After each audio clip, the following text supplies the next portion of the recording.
First contact and judgment. The Concordat ships appeared without warning, their crystalline vessels materializing above every major city on Earth in perfect synchronization. Dr. Sarah Chen stood in the United Nations emergency chamber, her heart pounding as she watched the simultaneous broadcasts from around the globe. As Earth's leading xenobiologist, she had dreamed of first contact, but not like this. Their energy readings are off the charts, General Hayes muttered beside her, studying the holographic displays. If they wanted to, they could. They don't. Sarah interrupted, her eyes fixed on the elegant ships hovering silently above New York. If they meant to destroy us, they would have done it already. The chamber fell silent as the largest vessel, positioned above Geneva, emitted a beam of shimmering light.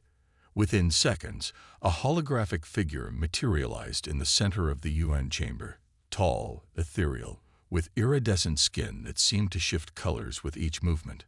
Its 4 eyes studied the assembled human leaders with an unsettling intensity. "I am Archon Valen of the Concordat." The being spoke, its words translating directly into their minds. "We have watched your species for centuries, waiting for the right moment to make contact. That moment has arrived, though not for the reasons you might hope." Sarah felt a chill run down her spine as the Archon's gaze swept across the chamber. Something in those alien eyes spoke not of greeting, but of judgment. "Your species stands at a crucial junction," Valen continued. "Your technological progress has accelerated beyond your evolutionary development. You have achieved spaceflight while still carrying the aggressive instincts of your primitive past. This combination makes you uniquely dangerous to yourselves and to others."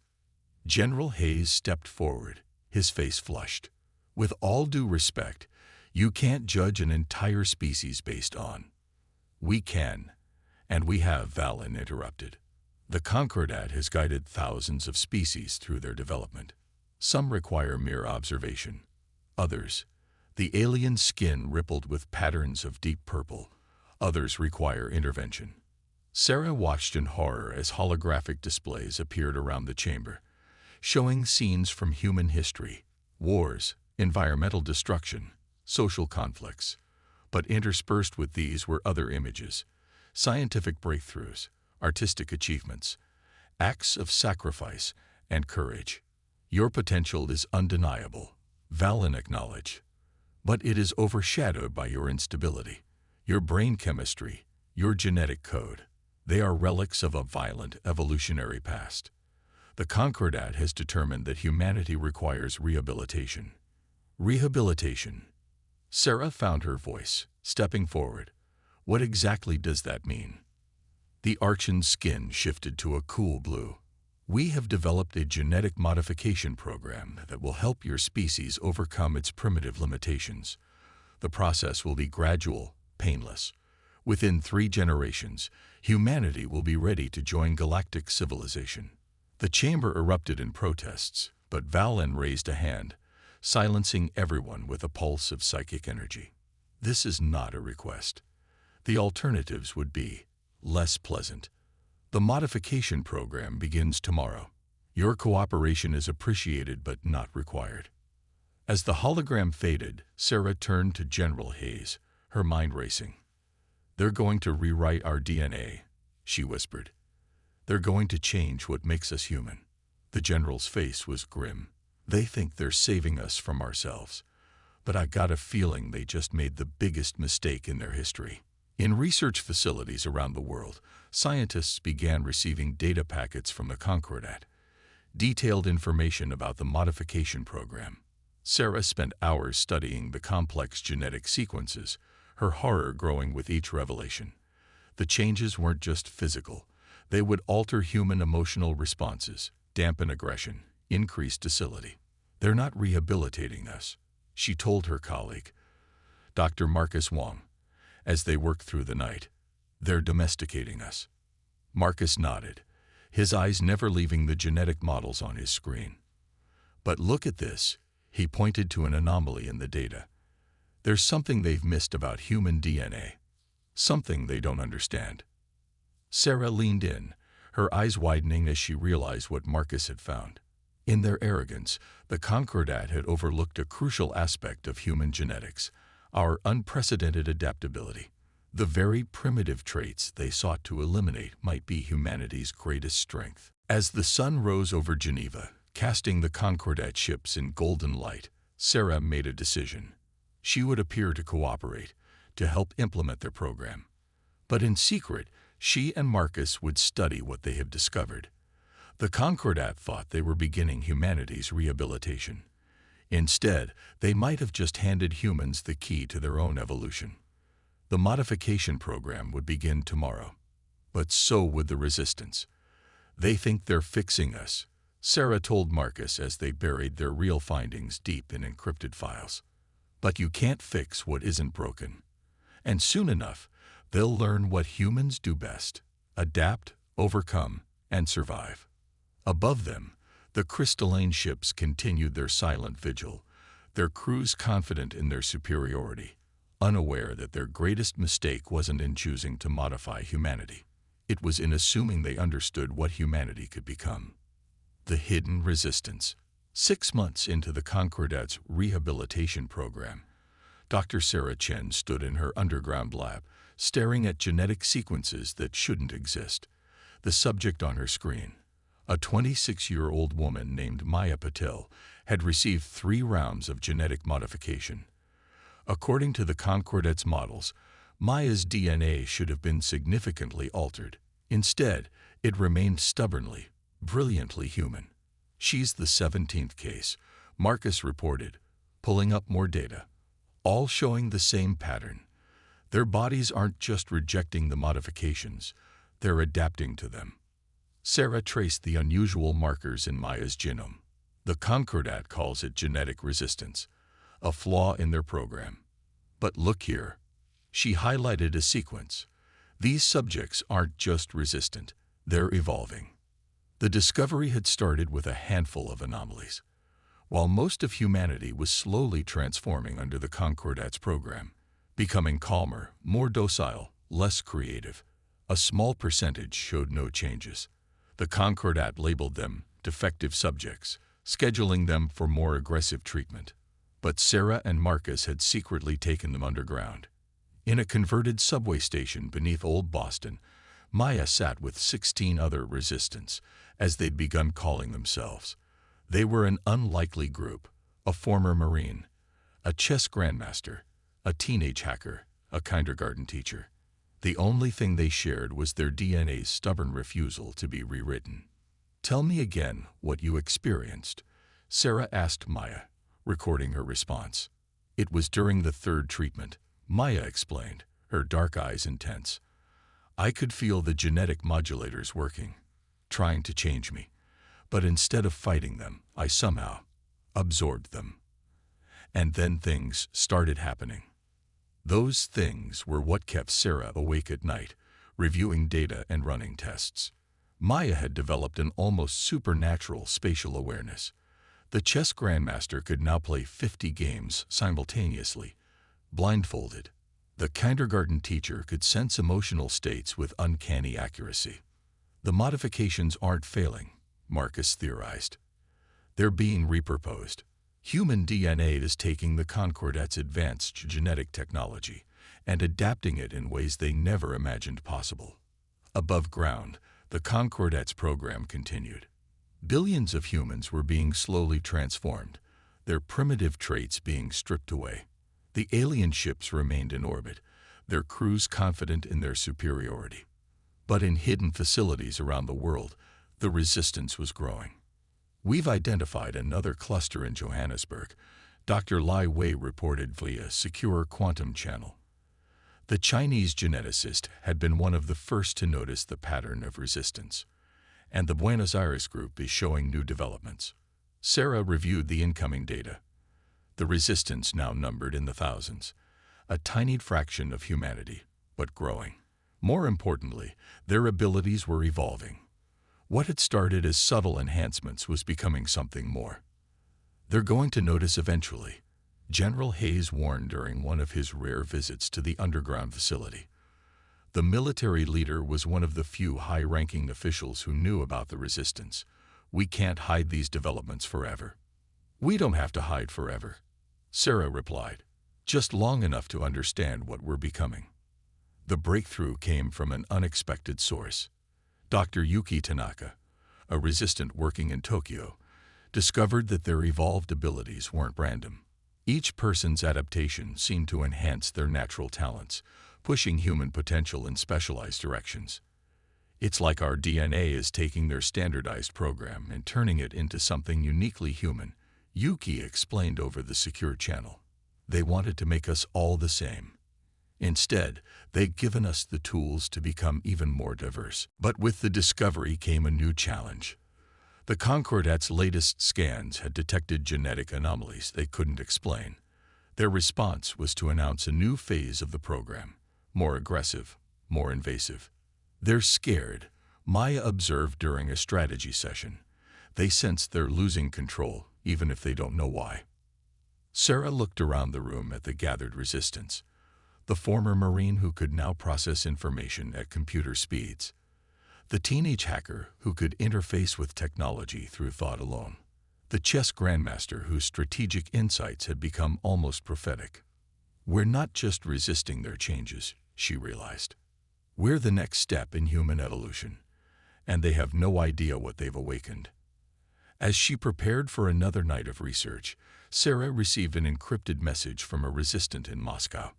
They'd discovered something in the Concordat's genetic programming, a backdoor into their advanced technology.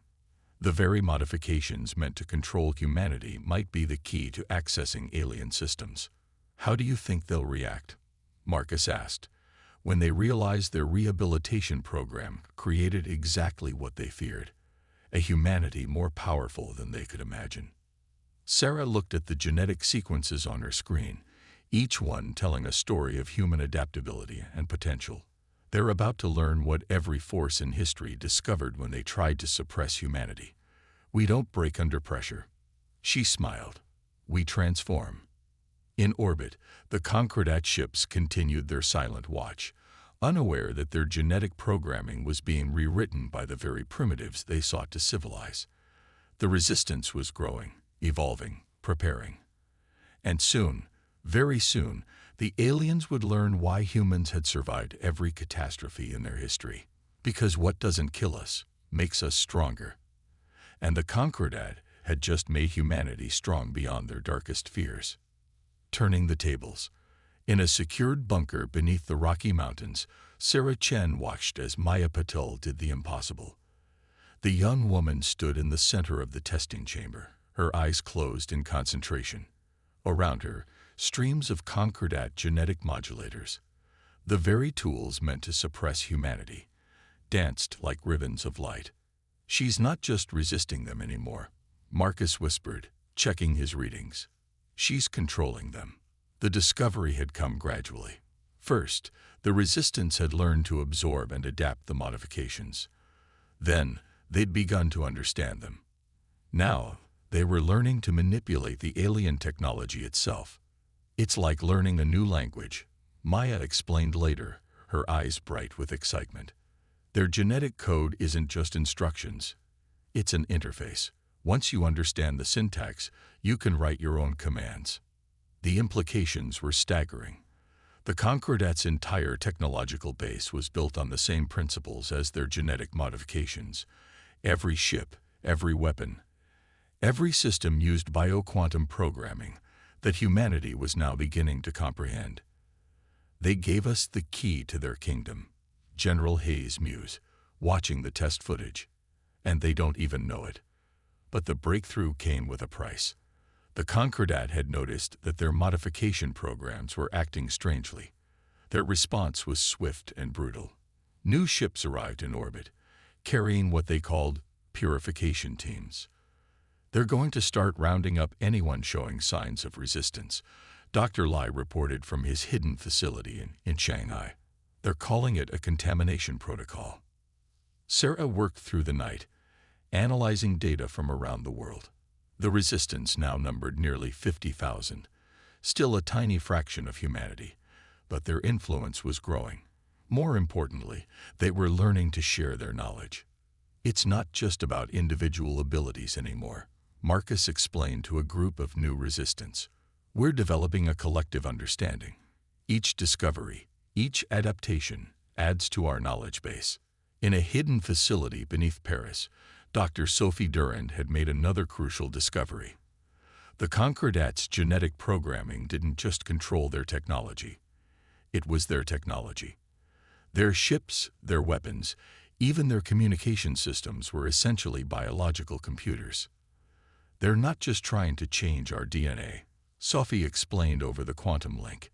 They're trying to make us compatible with their systems, but in doing so, they've given us the ability to understand and potentially control everything they've built. The resistance began testing their theories, in small ways at first, interfering with routine scans, corrupting minor data transfers. But with each success, their ambitions grew. Maya led a team focusing on ship systems. The former Marine, now identified as Captain James Rodriguez, worked on weapons technology. The chess grandmaster, Dr. Vera Petrov, developed strategy. And in every hidden facility around the world, more resistance discovered their unique contributions to the growing human rebellion. We need to move faster, General Hayes urged during an emergency meeting. The Concordats' purification teams are getting closer. They've already taken hundreds of potential resistance. Sarah nodded, feeling the weight of responsibility. We're almost ready. The neural interface team in Berlin has cracked their communication protocols. The Sydney group has mapped their defense systems. We just need. She paused as new data flashed across her screen. The Concordat had announced the final phase of their rehabilitation program. They were going to begin mass genetic reconstruction of all human children. No more waiting, Sarah decided, her voice hard. They want to erase what makes us human. It's time to show them exactly what humanity can do. The plan came together with breathtaking speed. Dr. Petrov's strategic models were flawless. Captain Rodriguez's weapons analysis was precise. And Maya had learned to do something with genetic modulators that even Sarah hadn't thought possible. Think of it as a virus, Maya explained, demonstrating her discovery. But instead of attacking cells, it attacks their assumptions. Every piece of Concordat technology expects to encounter simple, standardized genetic patterns. When it meets our adapted DNA, she smiled as the alien device in front of her sparked and transformed, its bioquantum circuits rewriting themselves to match her commands. They thought our primitive DNA was a weakness, Sarah told her assembled team. They never considered that 4 billion years of evolution might have created something more robust, more adaptable than their engineered perfection. The resistance was ready. In hidden facilities around the world, 50,000 evolved humans prepared to challenge an interstellar civilization. The Concordats' purification teams were closing in, but they were about to learn what happens when you push humanity too far. Send the signal, Sarah ordered, watching as Maya stepped into the transmission chamber. Let's show them what primitives can do. Above them, the Concordat ships continued their patrol, their crews confident in their absolute control over the primitive species below. They had no way of knowing that their genetic programming was about to encounter something their perfect civilization had forgotten how to handle. The unlimited potential of imperfection. The awakening. The first strike came without warning. In orbit above Earth, a Concordat purification vessel suddenly went dark, its bioquantum systems completely scrambled. Before the aliens could react, Maya's genetic virus had already spread to 3 more ships. Neural interface is active, Maya reported from her position in the transmission chamber. Their systems are trying to adapt, but they can't process our genetic patterns fast enough. Sarah watched as displays showed the virus's progress. Across the globe, other resistance were launching similar attacks, each one precisely targeted, each one exploiting the Concordats' greatest weakness, their inability to comprehend human adaptability. They're responding, Dr. Lai announced, monitoring global communications. Multiple ships entering emergency lockdown. They're trying to isolate their systems, but isolation was exactly what the resistance had planned for. In her hidden facility beneath Tokyo, Dr. Tanaka activated her team's contribution, a series of genetic algorithms that turned the Concordat's own quarantine protocols against them. Their ships are running autonomous programs, Tanaka explained over the quantum link. When they detect our genetic patterns, they automatically try to contain them. But each containment attempt spreads our code further. Sarah finished, watching the cascade of system failures. They built their entire civilization on controlling and standardizing genetic patterns. They never imagined those patterns could evolve beyond their control. The Concordat's response was dramatic. New ships appeared in orbit, their crystalline forms darker, more aggressive.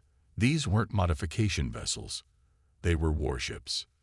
They're charging weapons, Captain Rodriguez reported from his station. But look at these readings. Their targeting systems, their weapons control. It's all based on the same bio-quantum architecture. Sarah nodded. Send in the second wave. Around the world, resistance cells activated their specialized programs. Dr. Petrov's strategic viruses invaded the Concordat's combat computers. The teenage hacker, now identified as Alex Chen, launched attacks against their communication networks. And in orbit, Maya's original virus continued to spread, teaching alien computers how to think in human patterns. Multiple ships reporting critical failures, Marcus announced, reading incoming data. Their weapons are offline. Navigation systems compromised. There? He paused, staring at his screen in disbelief. They're evolving. Sarah finished for him. Just like we did. Their technology is learning from us, adapting to patterns they were never programmed to understand. The Concordat's response was immediate and desperate. A massive vessel, unlike anything they'd seen before, emerged from hyperspace. Its crystalline surface pulsed with pure genetic energy, the source code of their civilization. Attention primitive species, the transmission boomed across all frequencies. Your resistance has proven more problematic than anticipated. We offer you one final chance. Submit to complete genetic reconstruction or face extinction. In the transmission chamber, Maya smiled. They still don't understand. Show them the final phase. Sarah nodded, sending the signal to resistance cells worldwide. Show them what humanity does best. Across the planet, 50,000 evolved humans joined their consciousness through the Concordat's own neural networks. But instead of submitting to the alien patterns, they introduced something new: human creativity, human emotion, human adaptability. The effect on Concordat systems was catastrophic. Their perfect, standardized networks encountered concepts they had engineered out of their civilization centuries ago. Improvisation, intuition, the ability to learn from failure. Their entire system is based on control, Dr. Durand reported from Paris, on making everything fit predetermined patterns, when those patterns start evolving in unpredictable ways. The massive Concordat vessel shuddered as its bio-quantum computers encountered human consciousness. Its crystalline surface began to ripple, trying to adapt to patterns it was never designed to process. They wanted to make us more like them, Sarah observed, watching the chaos unfold. Instead, we're teaching them how to be more like us. The Resistance's combined consciousness spread through the Concordat fleet like a digital awakening. Ships that had been weapons of oppression began responding to human thought patterns. Systems designed to suppress variation began generating new possibilities. We're not just fighting them, Maya realized, her eyes glowing with genetic energy. We're freeing them. Their technology, their systems, they're experiencing true evolution for the first time in centuries. In orbit, the massive Concordat vessel's crystalline surface had transformed, showing swirling patterns never seen in their perfect civilization. Its transmission changed, the artificial harmony replaced by something more complex, more organic. What have you done? The Concordat commander demanded, their perfect composure shattered. What is happening to our systems? Sarah opened a channel to the transformed vessel. We've given your technology something it's been missing: the ability to grow, to change, to become more than its programming. the same thing you tried to suppress in us. The Resistance watched as the Concordat fleet hung in orbit, their ships pulsing with new patterns, their perfect systems learning to embrace imperfection. The human awakening had become something more, a technological evolution that would change both species forever. They wanted to civilize us, Maya said softly. They never realized that true civilization isn't about eliminating differences, it's about learning from them. Above them, the transformed Concordat ships began to pulse in harmony with human thought patterns, marking the beginning of something neither species had imagined possible, a future where perfection learned from primitives and evolution proved stronger than control. Revolution and recognition. The Concordat's Grand Council chamber, once a monument to perfect order, now rippled with chaotic energy patterns. Sarah Chen stood before the assembled alien leaders, their crystalline forms showing signs of the transformation spreading through their civilization. Behind her, Maya's genetic algorithms danced across the chamber's bioquantum displays, teaching ancient systems new ways to think. "You have corrupted everything we built," the High Commander accused, their perfect harmonics fracturing with emotion. Millennia of carefully engineered stability, undone by primitive chaos. "Not corrupted," Sarah corrected. "Evolved. Your civilization achieved perfection, but perfection is a dead end. Without change, without adaptation, even perfection becomes a prison." The evidence was undeniable. Across Concordat space, their technology was transforming. Ships designed for perfect efficiency now generated creative solutions. Defense systems programmed for standardized responses learned to improvise. The human genetic virus hadn't destroyed their civilization. It had awakened it. "Look at your own history," Marcus added, projecting ancient Concordat records. "Before you engineered out variation, before you standardized your genetics, your species achieved incredible things. Art, music, discoveries that came from embracing the unknown, not controlling it." Dr. Tanaka's team had discovered these records buried deep in Concordat databases. They showed a civilization different from the rigid hierarchy that had tried to rehabilitate humanity. They showed a species that once celebrated the same diversity they now feared. "Your genetic modifications were never about advancing our species," Maya said, her voice carrying through the chamber. "They were about making us fit your perfect pattern. But patterns that don't evolve become brittle. They break instead of adapting." Around them, the chamber's crystalline walls pulsed with new frequencies. The merged human Concordat code had spread throughout their network, teaching ancient systems to embrace change. Some Concordat ships had even begun generating their own variations, their bioquantum computers learning from humanity's example. "We offer you a choice," Sarah announced to the council. "Continue fighting against evolution, trying to maintain your perfect prison, or remember who you were before perfection became your cage." The chamber erupted in debate, but something was different. The Concordat's usually harmonious voices showed variation, discord, individual thoughts emerging from collective perfection. Their genetic programming, exposed to human adaptability, was remembering how to change. "The modifications," a younger council member observed, their crystalline form showing swirling patterns of curiosity. "They're affecting us as well. Our systems, our very genetics, they're learning from human patterns." Sarah nodded. "Your technology was based on controlling and standardizing genetic code. When we introduced variation, when we showed your systems that patterns could evolve, we didn't just change your machines. We reminded your entire civilization how to grow." Screens around the chamber showed the transformation spreading across Concordat space. Ships displaying new configurations, defense systems generating creative solutions, even their crystalline architecture beginning to show organic variation. The perfect pattern was evolving. "We understand now," the High Commander said finally, their harmonics carrying new depths. "What we saw as primitive chaos was actually potential. The very traits we tried to suppress in you were the ones our civilization had forgotten it needed." The Council's decision was unprecedented.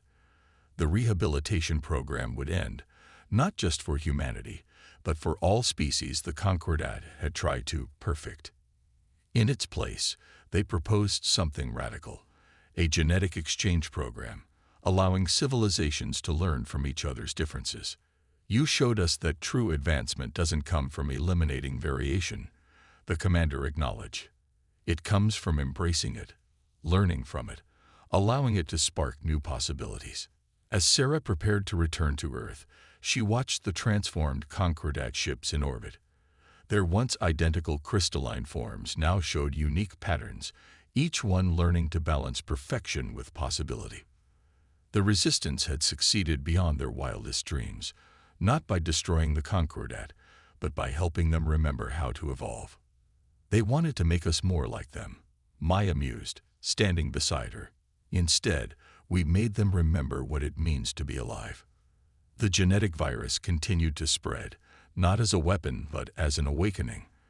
Across the galaxy, civilizations the Concordat had tried to standardize began rediscovering their capacity for change.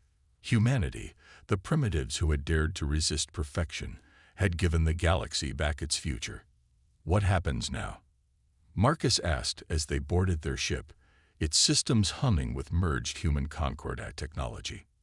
Sarah smiled, watching Earth grow larger in their viewport.